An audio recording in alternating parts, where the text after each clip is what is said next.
All right, good morning. Boy, it is quiet in here. Everybody's just, okay, I will do my best to try to make sure that it's not that way quickly.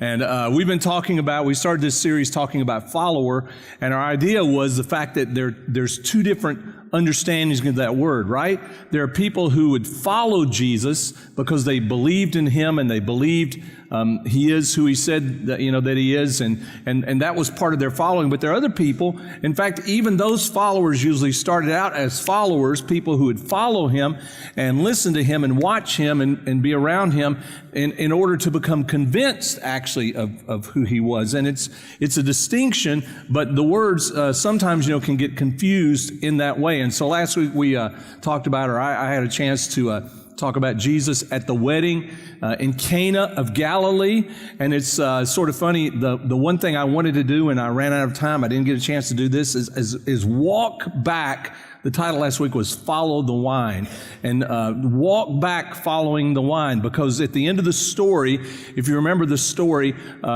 they ran out of wine. Jesus had filled the water jars. There were the ceremonial washing jars with water, 6 of them, 20 to 30 gallons each. Now take some up to the head waiter. Took some up to the head waiter. The head waiter calls over the bridegroom, because in their day, it was the bridegroom, him and his family that was responsible for the wedding. Sorry if you've got a lot of girls, it's not that way anymore. And so they had to pay for everything and provide for everybody, and they'd run out of wine.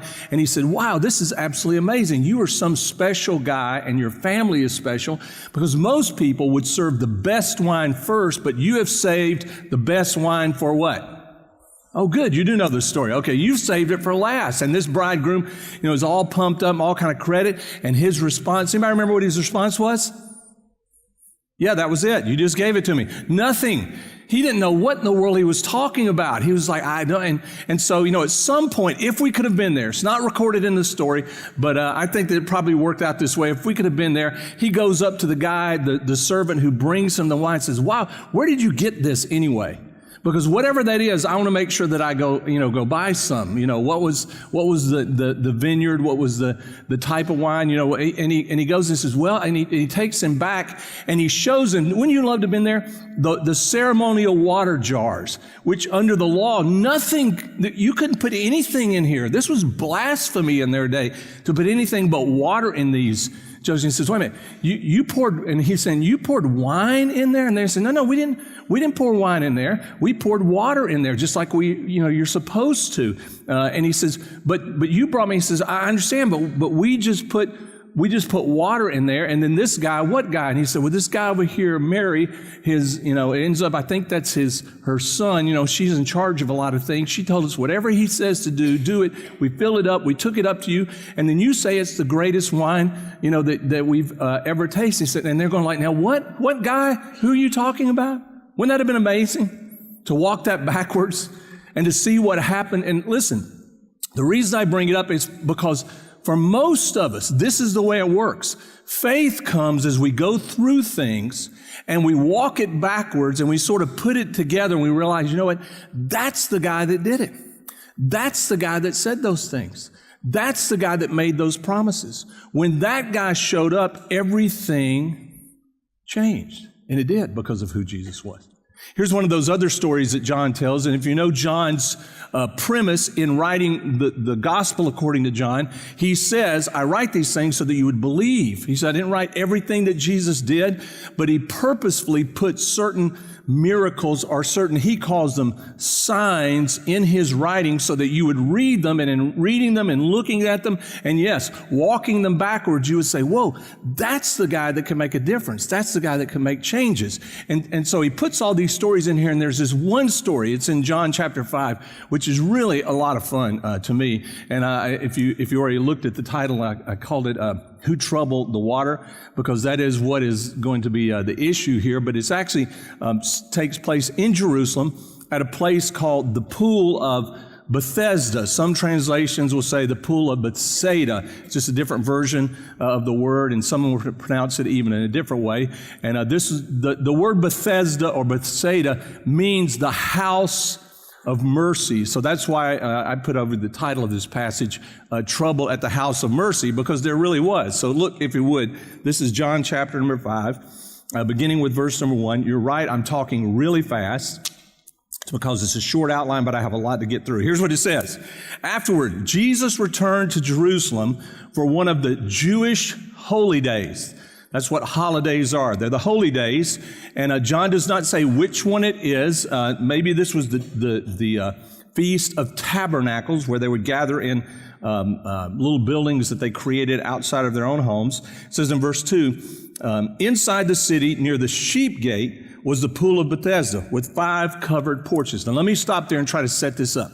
If you were to go to Jerusalem today, you were to take a tour. You go and you say, I'm going to visit the Holy Land. In fact, we're doing that in a year from now. If you want to go to visit the Holy Land, I'm going, and I know some other people have already planned on going. We would love for you to go with us, but a year from now, we will go, and one of the places we will go is the Pool of Bethesda. It's located north of what was the old temple, and actually in the old city, it's actually outside of the city walls. And they used to think for a long time it didn't exist. Kind of proves that the Bible is not true. But in the 60s, when they were digging out and excavating parts of Jerusalem, guess what they found? Yes, they found the Pool of Bethesda, and it's exactly where it says that it was located. That's how they found it.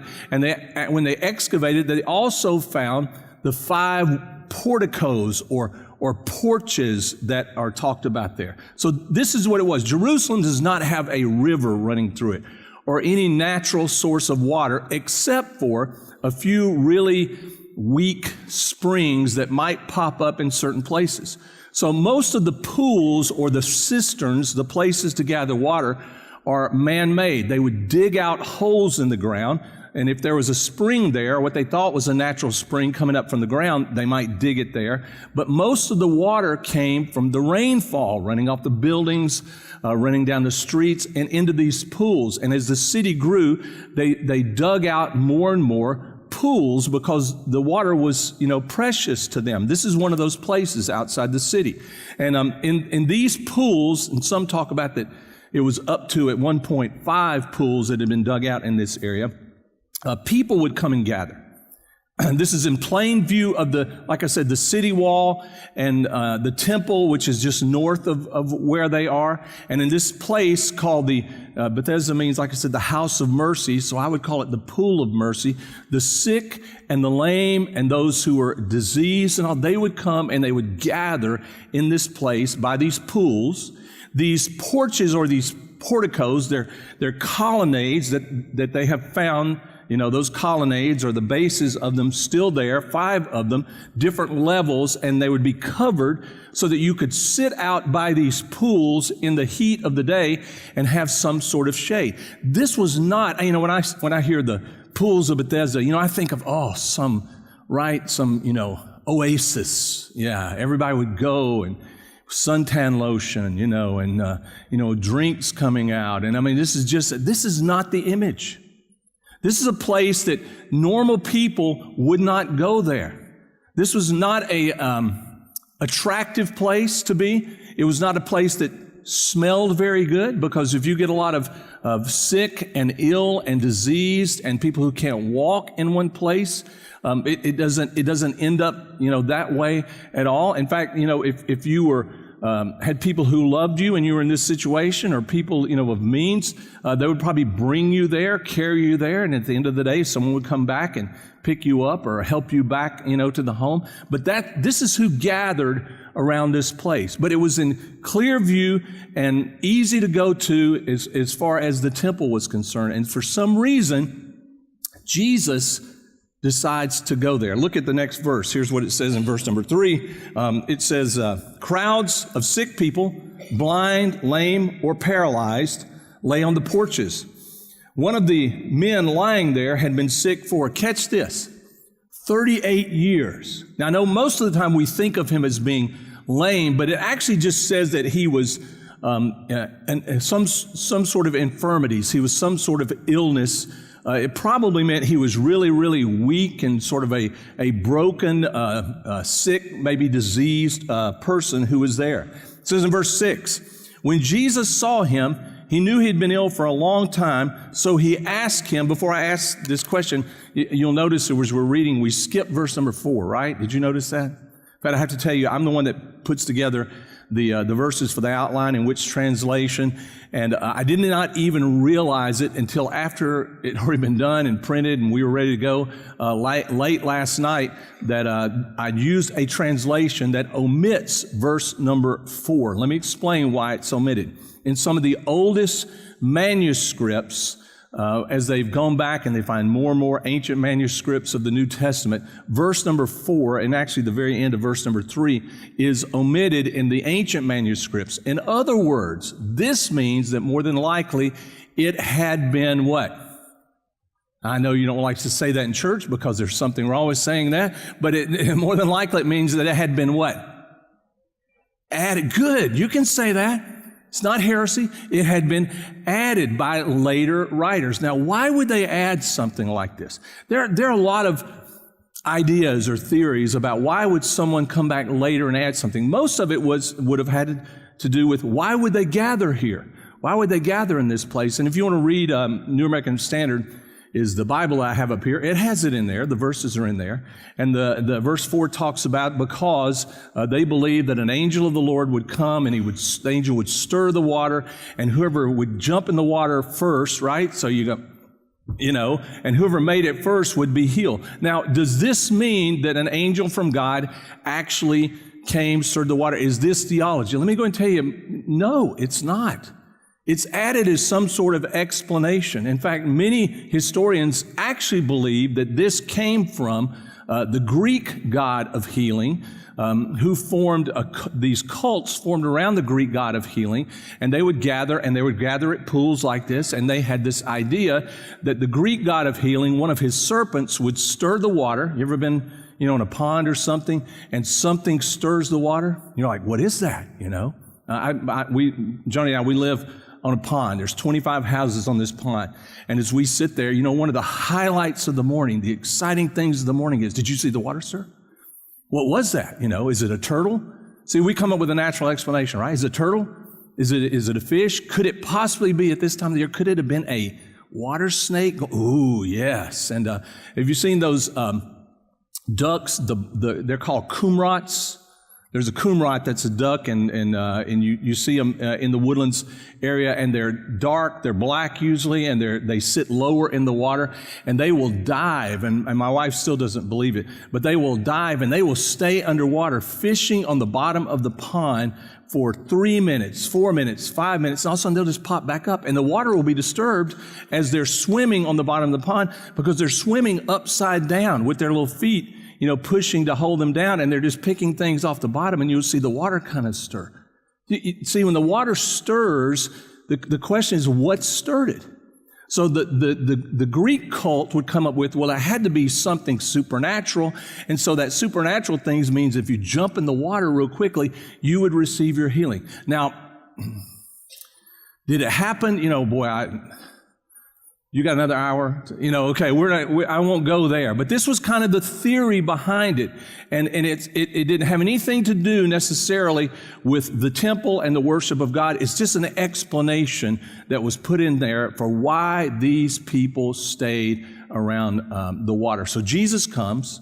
He's around these people. It's apparently a large crowd on these 5 different porches. And all these people they're sitting around waiting for the water to. It's almost like, modern day version of the lottery, right? I mean, we're waiting for something to happen so that we would be the one that would step in. See, if I were there, and this is my picture, I would think that you're just like this, just waiting, like, okay, we're all going to jump in. But you got to remember, these people are ill. They're sick. Many of them are lame or paralyzed. They can't walk. So it's not like that. They're sitting at all these places, and at a place like this, some junior high boy is going to think, let's throw a rock over in there and just watch them all dive in. It's going to happen. I mean, it's absolutely, one of those things that could have happened. And then if they say, catch that kid, I can't catch him. Okay, it was something. Okay, forget that kid, that he did that. And he caused us to all jump in this pool thinking, this was it. And so Jesus comes up and he sees this one man. Why in the world did Jesus pick out this one man? He'd been ill, sick, weak in this condition. It says for 38 years. The indication is that he might have even come to this place for 38 years and laid on his mat. These were like roll-out mats that they would lay on one of the porches by the pool. He comes up to this one man and he asks him this one question. Here's that question. Pop that last verse back up there for me. Thank you, Alan. Would you like to get well? If you were that man and someone came up to you, Jesus came up to you with his disciples, and he asked this question, what would you think? See, me personally, when I read this, I remember a long time ago when I read this out of John's Gospel, I thought, man, are you kidding me? What do you mean would I like to get well? You think I like doing this every day? You think that this is just, something that seems to be fun to me? You think if I had a choice that I would choose to be here? Or some of us, I've gotten this way later in my life, maybe you're like this, I would be offended. What are you trying to say? What do you mean would you like to get well? Are you trying to say something? Are you trying to make some sort of statement, about me in this? Because like I said, these are all, and you'd feel comfortable challenging him because everybody around there was in your state, your place of life. It'd be easy to sort of turn on him and go after him, in this way. Why would he ask this question? But I put some things on there because I want to sort of go somewhere with this, and I understand in doing this that I run the risk of offending some people. That you would say, now wait a minute, you think I like being in the state I'm in? You think I like the struggles that I have? I understand. Listen, all of us have struggles. All of us have difficulties. Some are more difficult than others, absolutely. But this is a statement about all of us, not just a few of us. And Jesus uses these examples. In fact, John says Jesus does these things because they are signs about where we all struggle, how we all struggle, and the things that he came to deal with to change how we live our lives and how we understand our lives. Here are a couple of things that I just thought of, sort of a progression. This is me. Maybe you wouldn't go there, but here's what I thought of. First of all, why do you ask this question? Because our identities are formed. Our identities are formed. And many times, how you see yourself, the way you look at yourself, is not correct. You have formed an identity based on something that you should never have built your identity around. You say, yeah, but it's true. I'm ill. I'm sick. Absolutely. But still, is that who you are? And until God himself shows up, until Jesus shows up, many times those ideas can't be unformed or broken or changed. It's just easy to do that. Here's the second thing I thought of. Infirmities, and that's what it is, an illness. Infirmities are, pop that up there, leveraged. Sure they are. One of the reasons he asked, do you want to get well, is because in some ways it's easier not to get well, just to stay the way I am. I've learned how to leverage this. People have to come and bring me things. People have to wait on me. And said, yeah, but there are a lot of negative things to it. Absolutely. But it's just easy to leverage those things to get used to this way of life, especially after how many years for this man? How many? 38 years. You would say, well, I know why he's formed an identity. I know why he's learned to leverage it. You have to learn to leverage and adapt to the things that the situation, that you're in. Or here's another one. How about this one? Number 3, unhealthy becomes easy, becomes comfortable. Unhealthy becomes comfortable sometimes for us. Sometimes it's not a good place. It's just we don't know a way out. We don't know anyone who can help us or get us out. Sometimes it's our pride that won't allow us to ask anybody for help or to go someone who can help us. And all of a sudden, this unhealthy place that we're in becomes very comfortable in lieu of, on the other side of having to ask for help, having to go and to say, I need help or I'm struggling, having to make those kinds of changes in our lives. I like to listen to preachers. Actually, I don't like it. I just have to do it because it's my job. And so there are a lot of, this is one of those stories that there are a lot of places that you can go in this story. One of the guys that I listened to, especially on this one, I was listening to a guy named T.D. Jakes. I don't know if you ever heard of T.D. Jakes up out of Dallas. He's great. I was just pushing again after I listened to his sermon on this, that T.D. Jakes gets to preach for an hour and 20 minutes.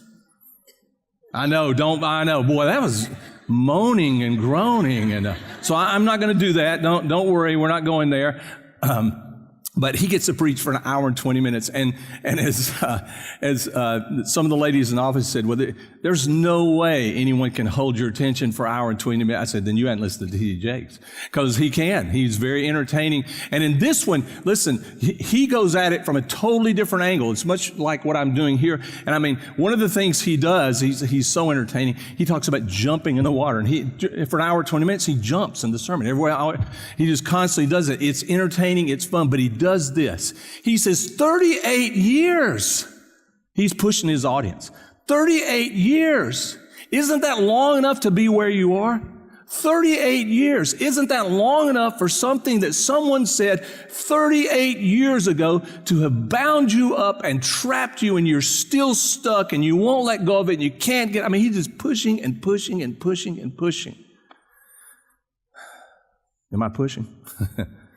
Because sometimes that's right. Sometimes we're just, we've just locked into something. We've become comfortable with something. We've learned, how to leverage those things. It's become who we are, and we're comfortable with this identity, even though there's another side of it that says, man, I hate this. Of course you do. Of course you do. Or how about, here's number 4 I thought of. It's going to pop up there. The wrong crowd becomes a habit. And it does sometimes. Sometimes this place, this crowd, this group, I'm not saying that you don't care for people who are hurting, and because we're all hurting. If you didn't, then we'd all be in trouble. But at some point, sometimes the crowd that you're gathering with is just dragging you down, and you have to make a change. You do. You have to say, this is not where I should be, and I am actually not helping anyone. Listen, I'm just making the problem worse, just sitting here. There are times in your life, if you've ever gone through this, I've certainly gone through this, where you have to say, I am sorry, I love you guys, you're my friends, but I have to what? I have to go. I have to go. Because if I don't, I'm never going to get out of this. I'm never going to make the change that I need to make. I just have to go. I'm not trying to say be unkind or be uncaring, because the opposite would be true with Jesus. And Jesus shows up here, to make a change. But I will tell you this, listen, here's what you got to catch in this. There's all these people here, and one of the things that's very uncomfortable is that Jesus heals how many people in this place? Anybody, how many people does he heal? Hundreds of people here. How many people does he heal? One person. One person. He didn't heal him because he had faith. He didn't say he healed him because he was righteous. Didn't say he healed him because of anything, except he just, for some reason, picked out this one guy, and he chose to heal this one guy to make a statement, to show something about who Jesus was and what Jesus could do and the change that Jesus could bring, that he could make in someone's life. Here's what it says in the very next verse. It says, the man is responding to Jesus' question, I can't. Do you want to be made well? I can't. Yeah, but do you want to be made well? I can't. In one sense, it's not really an answer to the question, but he just insists, I can't, the sick man said, and he gives a reason for it.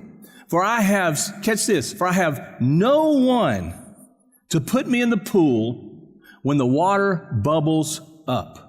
Someone else always gets there ahead of me. Let me give you two other reasons this morning. First of all, fooling yourself becomes a convenient excuse. In other words, what he's saying is, my state of being is okay. I'm okay. No one should look at me and say I'm not okay. And the reason is because it's not really my fault. An excuse easily gets us stuck. It gets us stuck in a place we shouldn't be. It gets us stuck in a place where we're not helping anyone else. We're certainly not helping ourselves. We're certainly not being honest about it. We've just gotten stuck, and the convenient excuse is to say, because it's not really what? It's not really my fault. It's someone else's fault.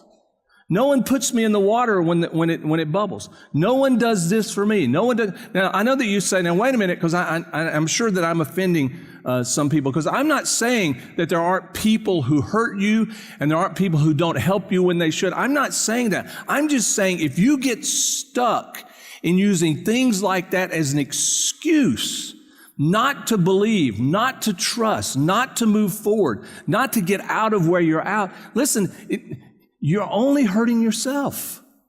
That excuse has become something that has trapped you. It's convenient. It works. It's one of those things you can learn to leverage to excuse yourself. Doesn't make any change. Doesn't make anything any better. It doesn't help anyone. And in this case, this guy certainly, because of his excuse, wasn't helping anyone else there. And then the last thing, the sixth thing, is the reason Jesus asked this question is because Jesus wanted to do this one thing. He wanted to heal the man. He wanted to heal the man. Jesus had the power to heal the man. He was capable of healing the man. I know that you think you might struggle theologically. I've heard people before. Well, if Jesus could heal everybody there, why didn't he do it? I'll have to let you struggle with that one for a little bit, because he had his purposes. He certainly had his reasons. But this was a sign that he wanted to actually heal this man. And if you look in the very next verse, this is what it says in verse number 8. Jesus told him, he didn't say, your faith has made you whole. He says, what? Stand up. Get up. Rise up, some of your translations will say, and that's that perfect translation of the word. Get up, stand up, pick up your mat, and walk. And it says in verse 9, instantly the man was healed. Instantly the man was healed. He rolled up his sleeping mat and he began walking. But, didn't you know that was coming? But, here we go. Okay, it sounds like a great thing. Everybody's happy. You think everybody was happy there by the pool? I think that everybody was amazed. But the truth is, a lot of those people probably weren't happy that he somehow, in one sense, they would think, he beat me to the water. He got there before I did. But this miracle happened, and here we go. Here's the problem. This miracle happened on the what? The Sabbath. So the Jewish leaders objected. They said to the man who was, and I circled this in your outline, they said to the man who was, you got to, just the impact of this word. They said to the man who was cured, he was cured, he's walking, they say to this man, you can't work on the Sabbath. The law doesn't allow you to carry your sleeping mat. Now, here's the problem. Some people would say, well, that's true. The law didn't allow it. Actually, it's not true. If you look in the commandments, and this all comes from the commandment in the 10 commandments about the Sabbath, and there's a commandment in there, is it the third or fourth commandment? And the commandment says, honor the Sabbath day and do what? And keep it holy. Say this with me again. Honor the Sabbath day, and this was on the Sabbath. So here's what they did. On the Sabbath, they decided, because part of the explanation is God created in 6 days. On the seventh day, God rested, or he ceased his labor in his creation. So therefore, you are to work 6 days, and then you're to cease your labor on that one day in order to go and to honor God and to remember God. And that was the commandment, that they were to remember that God had given them these things, God had created, and that even God himself ceased from, it's not any kind of work, ceased from creating. He ceased from making a living. He ceased from doing things that he wanted to do for himself. And so you cease on one day of the week from doing those things, even though I understand, we all understand, you could make more money if you worked 7 days a week. But you take one day to remember God, to honor God, and to give him, show him your allegiance and how you understand all of these are things that he gave you. It's kind of like Chick-fil-A. And it's funny because Chick-fil-A has been criticized by many business models. If you worked on 7 days, if you're open on 7 days, you can make more money. And let me go ahead and tell you, you know what the stats say? It's absolutely true. I threw you off, didn't I? It's absolutely true. They can make more money if they work 7 days. But they said, yeah, you're right. But there are other things that we think are more important. That was true Kathy's idea. Other things that are more important than just making money every day of the week. We make a good living. We make a lot of money 6 days of the week. One day of the week, we're going to give everybody a day off and say, they don't say you have to go to church, you have to worship God. They just thought it was a really good idea, and he would never bend from it. In fact, it's one of the stories that I love about Truett Cathy. Back in the days in the 80s, when they'd bought a lot of property, they had built, they had expanded, and all of a sudden the interest rates, if you lived during those times, jumped to like 18%, whatever. So their debt was just overwhelming to them, and they couldn't make their payments. They were in trouble financially. All the analysts told them, you need to open on that seventh day. This is your rescue. This is your, the way you're going to get out of this. That summer, their executives, everybody in the corporate office, a lot of those people didn't get paid for a while, and everybody on the ground did, but they didn't pay the everybody at the top. They just said, sorry, we can't afford it. We're not going to do it. And they got together, and they got their heads together, and they had to decide, who are they? What are they going to do? How are they going to live? How are they going to operate? And so they decided not to open on Sunday. And they doubled down. They said, we're going to increase our efforts into our own people and into our own leadership. I love the story. I think it's just a great story. It's not that they couldn't make more money. They just decided, but who are we going to become? And we want to become a company that is focused on the people in our company and raising them up and making them better and making them stronger, not just on the profits. Boy, that's revolutionary, isn't it? Oh, just let you know, so in case someone doesn't understand what I'm saying, where I'm going, I'm a capitalist. Absolutely. I believe in it. I believe it's the better system. So I'll get in trouble for saying that. I know. But I do. I just think it always then doing that, it leaves you with these decisions, not the government making a decision for you, but you making a decision who you're going to be. What are you going to do? What are you going to follow? You make the decision. It will cost you to make the decision. Oh, yeah. But you know what? You will gain something from making the decision, too. They did gain something making the decision. In fact, Chick-fil-A is cash flush. They can buy anything they want. They have become so profitable, and it's because they made a decision that made them better and made them stronger, not that made them more money, even though you'd say, well, it did. It did. That was the decision they made. I'm not promoting Chick-fil-A. It's not open today. You can't go down there. So I just think it's a remarkable story. There are these things that God asks us to do, and we get them mixed up. They got them mixed up. You say, well, so what about the mat? These were things that they came up with. They decided that honoring the Sabbath meant you couldn't do any work, you couldn't pick. They had categories of things you couldn't do. One of them is what you could lift and couldn't lift, and this was their category. You couldn't lift your mat. And what it did is it caused them to become confused over what was most important. There's a guy cured standing right in front of him, and they are condemning him because he's carrying his mat on the Sabbath. My goodness. Who do we think God is? What do we think God's plans or His purposes are? And the only way to know is to go and look at Jesus himself. And so this is Jesus. This is the Son of God healing a man and telling him explicitly, pick up your mat, roll it up, and carry it. But you can't do that, because we have laws and we have rules. Okay, I'm sorry, getting off on preaching. Here's what he says. But he replied, this is the man who had been sick. The man who healed me told me. I like that. See, he's saying, okay, but the man who healed me, he told me, pick up your mat and walk. Who said such a thing as that? They demanded. The man didn't know, for Jesus had disappeared into the crowd.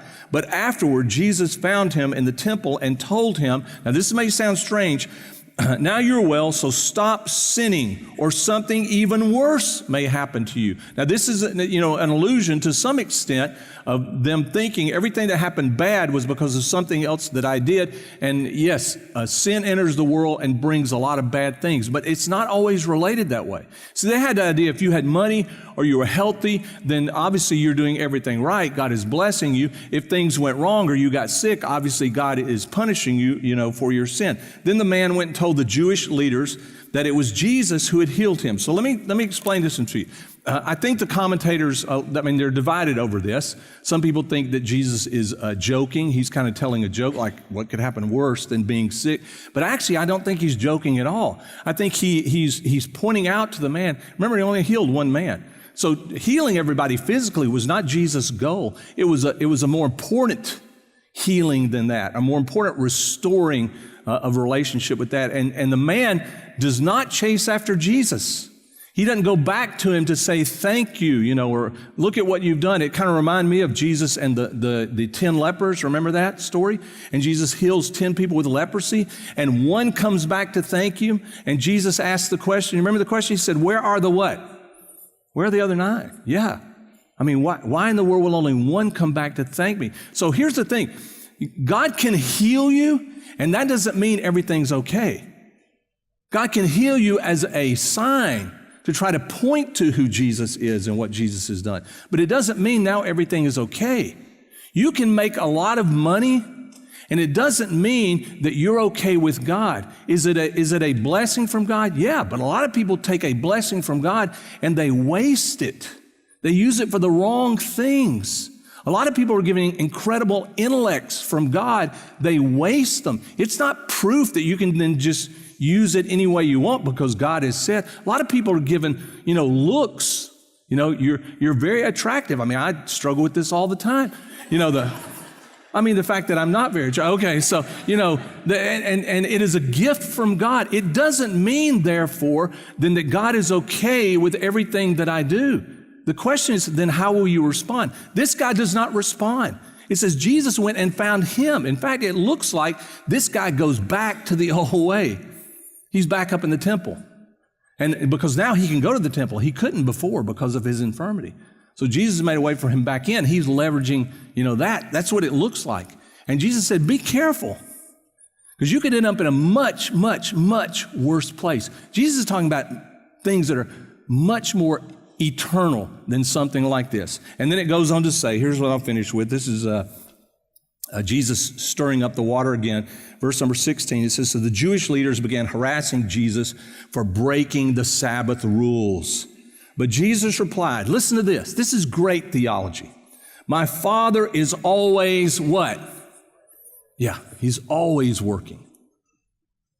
He wasn't creating anymore after the sixth day, but he's always working. And he said, and so am I. So the Jewish leaders tried all the harder to find a way to kill him. Of course, he didn't agree with us. And as Jesus said many other times, this only proved the fact that they did not follow the Father or know the Father. For he not only spoke, meaning Jesus, he not only broke the Sabbath, he called God his Father. Therefore, making himself, say this with me, making himself what? Equal to God. Yeah, because that's what Jesus is trying to show us. Who he was, where he came from, and what he could do. Let's pray together. God, we all struggle. Life is difficult. And there's so many things, so many questions that many times we just don't have an answer for. We don't know what the answer is. But we know that you still care about us. We know that you still show mercy on us because of your love and your compassion for us. And we know that 2,000 years ago, we believe that you sent Jesus into the world to make a change in the world, to make a change in our lives, so that we could come to grips with the things that we're doing that we should not be doing, that are just holding us back, that are making things worse for us, even though we have found ways to rationalize those things. And so that we could also at the same time realize that outside of us, not inside of us, but outside of us. The Son of God has come to rescue us, to change us, change how we see you, Father, how we understand you, how we understand ourselves, yes, and even then to change how we understand those around us so that we could love and care at all times, so that we could share the love that you've shared with us, that you've given us with other people. If you're here this morning and maybe even in being offended by something I said, there's a ring of truth about your own struggles, about how you're seeing life, how you're not seeing life, maybe where you're going to look for the answers to your life. Maybe this morning you realize God did send His Son Jesus into the world. And the things that are written here, the things that God Himself has preserved for thousands and thousands of years, these things are still just as real and just as relevant, yes, and just as life-changing as they ever were. Maybe you realize it's time for me to believe, for me to follow, so that I would know who He is and what He's done. In Jesus' name I pray.